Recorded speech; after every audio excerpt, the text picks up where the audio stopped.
चलिए शुरू करते हैं आज की ऑनलाइन क्लास घर से शिक्षण कार्यक्रम के तहत, जिसका नाम है शिशु निकेतन उच्च माध्यमिक विद्यालय द्वारा घर से शिक्षण कार्यक्रम। 12th के सभी विद्यार्थियों को मेरा कोटि कोटि वंदन। कल हमने संत वाणी के 5 दोहे किए थे, 5 वाणियाँ की थी और आज वो वाणियाँ पूरी होने वाली है। आज कबीरदास जी का जो चैप्टर है वो अंत होने वाला है और उसके बाद में इसी पार्ट का जो दूसरा पार्ट है, इसी चैप्टर का जो दूसरा पार्ट है तुलसीदास, उसके बारे में हम बात भी करेंगे। लेकिन इससे पहले कि हम कबीरदास जी की वाणी का प्रारंभ करें, इससे पहले कल की कोई एक बात छूट गई थी जो मुझे समझानी आवश्यक थी, वो आज मैं आपको बताता हूँ। कबीरदास जी की जो पाठ की भाषा है वो सदुकड़ी है। सदुकड़ी भाषा क्या होती है? सदुकड़ी भाषा कई भाषाओं का मिश्रण होता है और ये प्रभाव कबीरदास जी के वाणियों में स्पष्ट रूप से दिखाई देता है। कल मैंने आपको बताया था कि कबीरदास जी मूल रूप से संत थे। मूल रूप से क्या थे? संत थे। और संत का कार्य होता है कि हर अलग अलग क्षेत्र में जाकर अपने उपदेश देना, लोगों को अपने उपदेशों से प्रभावित करना और उनके विचारधारा को बदलना। तो यही काम कबीरदास जी भी करते थे, क्योंकि मैंने कहा था ये मूल रूप से लेखक नहीं थे, तो संत थे। तो संत का जो कार्य था वो उन्होंने किया, प्रवचन दिए, उपदेश दिए और वो प्रभाव जो है उनकी वाणी में आया। ये क्षेत्र का प्रभाव है। वाणियों का जो मिश्रण हुआ है, भाषाओं का जो मिश्रण हुआ है, वो क्षेत्र का प्रभाव है। के कारण इनकी भाषा को क्या नाम दिया गया? सदुकड़ी भाषा। इनकी भाषा को क्या नाम दिया गया? सदुकड़ी भाषा। तो आप ये समझ ही गए होंगे कि सदुकड़ी का मूल रूप से अर्थ क्या है और ये कैसे प्रभाव आया। ठीक है जी। दूसरी जो इनकी शैली है, शैली यानी जो कहने का ढंग है, वो है उपदेशात्मक, क्योंकि ये मूल रूप से संत थे और संत का कार्य होता है उपदेश देना, प्रवचन देना, तो उसको हिंदी साहित्य के अंतर्गत उपदेशात्मक शैली में रखा गया। उसके बाद में हम रस की बात करते हैं, तो रस जो है इसमें श्रृंगार भी है और अधिकतर जो है वो शांत रस भी पाया जाता है, क्योंकि इसमें कोई लड़ाई की या युद्ध की बात नहीं कर रहे हैं। नीति के दोहे हम कह सकते हैं, नीति की बातें बताई है कि व्यक्ति को ऐसा करना चाहिए और व्यक्ति को ये काम नहीं करना चाहिए या करना चाहिए, जो भी उन्होंने बताया वो सारा शांत रस के अंदर है। फिर अलंकारों की मैं बात करता हूँ, तो अलंकार जैसे हमने उदाहरण अलंकार का 2 उदाहरण देख लिए थे, आज भी हम देखेंगे। अनयोक्ति अलंकार, ये भी क्या कहते हैं? अनयोक्ति अलंकार वो होता है जिसमें अन्य अर्थ की प्रधानता हो, बात कुछ कहना चाहे और किसी दूसरी बात से स्पष्ट किया जाए, वो होता है अनयोक्ति अलंकार। वो भी हमें आज देखने को मिलेगा। और अनुप्रास आप जानते ही हो, वर्ण की आवर्ती, तो ये जानकारी आप जो है ये भी आप नोट डाउन करनी है आपको। आज हम चलते हैं संत वाणी के अंतर्गत। अगला जो हमारी वाणी है कबीरदास जी की, वो है संगत कीजिए साधु की। देखिए, अगर किसी को दिखाई नहीं दे रहा है तो मेरे शब्दों पर आप ध्यान दीजिएगा, क्योंकि सब संज्ञा क्या विशेष सहित हमें करनी है, ध्यान रखना। संगत कीजिए साधु की, कभी न निष्फल होए। निष्फल यानी बिना फल के, होए यानी होती है, कभी नहीं होती है। संगत कीजिए साधु की, यहाँ पर कबीरदास जी संगति का प्रभाव स्पष्ट कर रहे हैं। कहते हैं कि व्यक्ति जैसी संगति करता है उसको वैसा ही परिणाम मिलता है। अगर हम अपने जीवन में अच्छे मित्र की संगत करेंगे तो हम अच्छे गुण सीखेंगे। अगर हम बुरे मित्र की संगत करेंगे तो हमारी विचारधारा भी क्या हो जाएगी? वैसी हो जाएगी। इसी प्रकार से संगति का महत्व बहुत पहले स्पष्ट कर दिया था कबीरदास जी ने, और ये वाणी रची कि संगत कीजिए साधु की। कबीरदास जी संगत के प्रभाव का महत्व स्पष्ट करते हुए कहते हैं कि व्यक्ति को अच्छी संगत करनी चाहिए। व्यक्ति को अच्छी संगत करनी चाहिए। संगत कीजिए साधु की, व्यक्ति को सज्जन व्यक्ति की। साधु का मतलब यहाँ संत से नहीं है, साधु का मतलब है यहाँ सज्जन व्यक्ति से। क्या अर्थ है? सज्जन व्यक्ति। क्या अर्थ है? सज्जन व्यक्ति। कि व्यक्ति को हमेशा अच्छे व्यक्तियों की या सज्जन व्यक्तियों की संगत करनी चाहिए। कभी न निष्फल हुए, जो कभी भी बिना फल के नहीं जाती या बिना फल के जो है नहीं आती। यानी कहने का मतलब है आप अच्छे लोगों की संगति करोगे तो उसका अच्छा परिणाम आपको मिलेगा, कभी वो बिना फल के नहीं जाएगी। जिस प्रकार नीचे उदाहरण दिया, इसमें कौन सा अलंकार हो गया भाई? उदाहरण अलंकार। कौन सा अलंकार हो गया? उदाहरण अलंकार। ठीक है, नीचे बात को स्पष्ट किया, नीचे उदाहरण दिया कि लोहा पारस परस्ते, कि जिस प्रकार लोहा पारस, यहाँ पारस का मतलब एक मणि होता है, रत्न। देखो रत्न, पुखराज एक रत्न होता है, पारस एक रत्न होता है, सोना भी एक रत्न होता है। उसी प्रकार से पारस भी क्या होता है? मणि या रत्न कह सकते हैं। कि जिस प्रकार लोहा मणि का स्पर्श पाकर, परस का मतलब होता है स्पर्श यानी टच जिसको बोलते हैं अपन, कि लोहा जो है, जिस प्रकार लोहा पारस मणि का स्पर्श पाकर सो भी कंचन होए, यानी सोने के समान हो जाता है। सोने के समान, सोना, कंचन का मतलब होता है सोना, सोने के समान सुंदर बन जाता है, क्योंकि उसकी संगति कैसी है? अच्छी है। कि जिस प्रकार पारस के स्पर्श पाकर, पारस का स्पर्श पाकर सोना, लोहा भी सोने के समान सुंदर बन जाता है, उसी प्रकार अगर व्यक्ति अच्छे या सज्जन व्यक्ति की संगत करता है तब वो भी निखर जाता है, वो कभी भी निष्फल नहीं जाता, वो संगत कभी भी निष्फल नहीं जाती। तो आपको समझ में आ गया होगा, ऐसी मेरी आशा है। अगला है, और अगला मोस्ट इंपॉर्टेंट, इससे 2 या 3 क्वेश्चन इसी से बनते हैं, 2 लाइनों से। कैसे बनते हैं देखिए, पहले इसको समझ लीजिए। मानिए आशा साकुल, कबीरदास जी कहते हैं ये संसार जो है आशा, आशा पर टिका हुआ है, आस पर टिका हुआ है।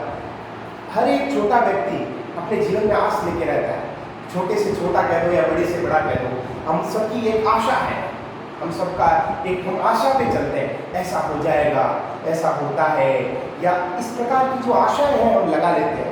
तो कबीरदास जी ने इसका खंडन किया, इसका विरोध किया और इसको एक सपनी बताया। सांप, सांप तो सांप जो है ये तो पुल्लिंग है, ठीक है, और इसका स्त्रीलिंग वर्जन क्या हो जाएगा? सर्पणी।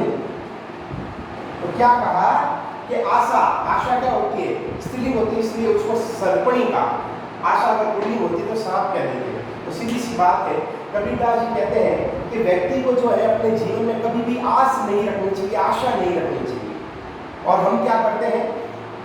हम अपने जीवन में जो है आशा लगाए रखते हैं कि भाई ऐसा हो जाएगा, तो ये क्या है? आशा है हमारी। तो इस आशा को हमें नहीं रखना है। यहाँ पर कबीरदास जी स्पष्ट कर रहे हैं कि मारिए आशा साकुल। यहाँ पर अलंकार कौन सा हो रहा है? आशा को क्या बताया? सर्पणी बताया, यानी कहने का मतलब है आरोप लगा दिया पूरा का पूरा, समान नहीं कहा है। देखो ये स्थिति आई है, मैंने कैसे बताया था, ये स्थिति आई है, ये स्थिति आई है, ये रूपक है। अलंकारों को याद करो, मैंने ये स्थिति बताई थी आपको कि जब उपमेय को उपमान पर आरोपित कर दिया जाता है। यहाँ उपमेय क्या है? आशा, और सर्पणी क्या है? उपमेय। ठीक है, तो मानिए आशा साकुल, कबीरदास जी कहते हैं कि व्यक्ति को अपने जीवन में आशा रूपी सर्पणी को मार देना चाहिए। जिन डसिया संसार, जिसने इस संसार को डस लिया है, जिसने इस संसार को क्या कर लिया है भाई? डस लिया है। ताकि औषध तोष है, तोष का मतलब होता है संतोष, धीरज, धैर्य। व्यक्ति में ये होता ही नहीं, 90% व्यक्ति में संतोष नहीं है।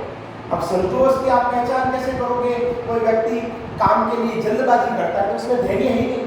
तो यहाँ कबीरदास कह रहे हैं कि व्यक्ति को अपने जीवन में धैर्य रखना चाहिए, और जो धैर्य नहीं रखता है वो बहुत अधिक आशावान होता है।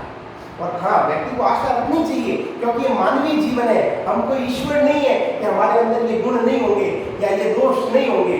हम मानव हैं, हमारे अंदर बहुत से गुण और दोष भरे हुए हैं। लेकिन यहाँ पर कबीरदास जी कहते हैं अगर आप आशा रखते हो, अगर आप आशा रखते हो तो धैर्य भी रखो, और अगर आप इस आशा रूपी सर्पणी को मारना भी चाहते हो तो इसकी औषधि क्या बताई? संतोष बताई, धैर्य बताया। एक अर्थ मैंने वहां लिख दिया है, एक अर्थ यहाँ लिख रहा हूँ। क्या बताया? ताकि औषध तोष है, तोष का मतलब संतोष है, जिसकी औषधि संतोष है।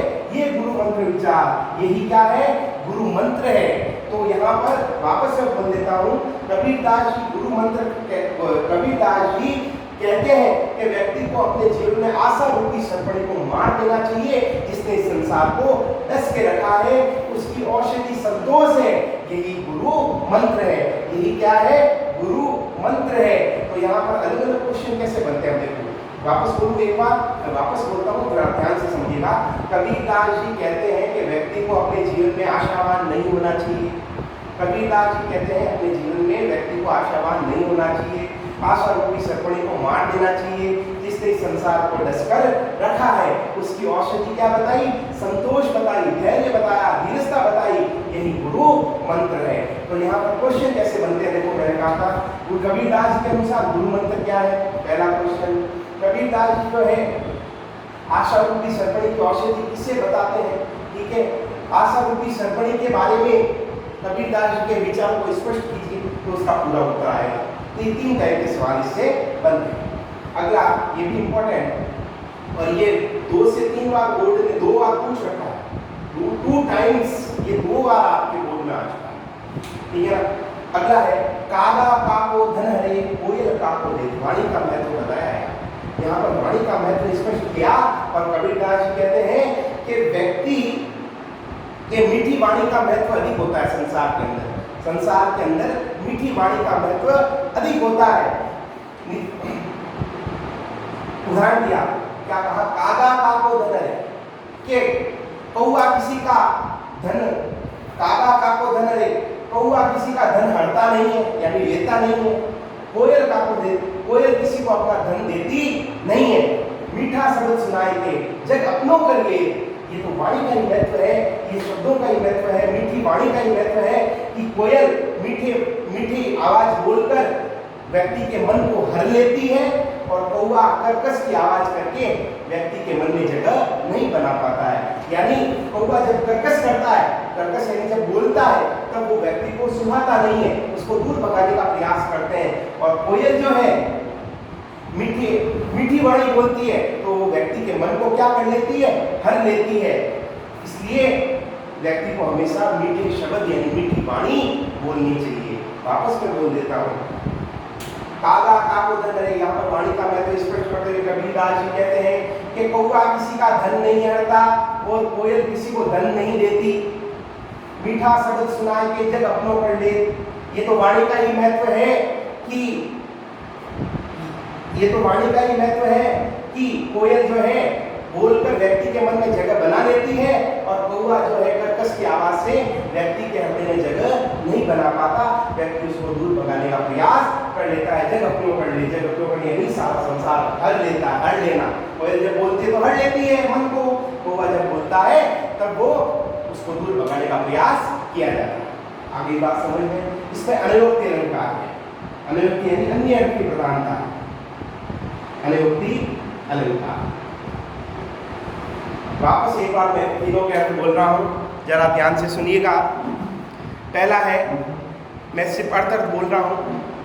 कबीरदास जी कहते हैं, कबीरदास जी संगति के प्रभाव को स्पष्ट करते हुए कहते हैं कि व्यक्ति को हमेशा सज्जन व्यक्तियों की संगत करनी चाहिए जो कभी भी बिना फल के नहीं जाती।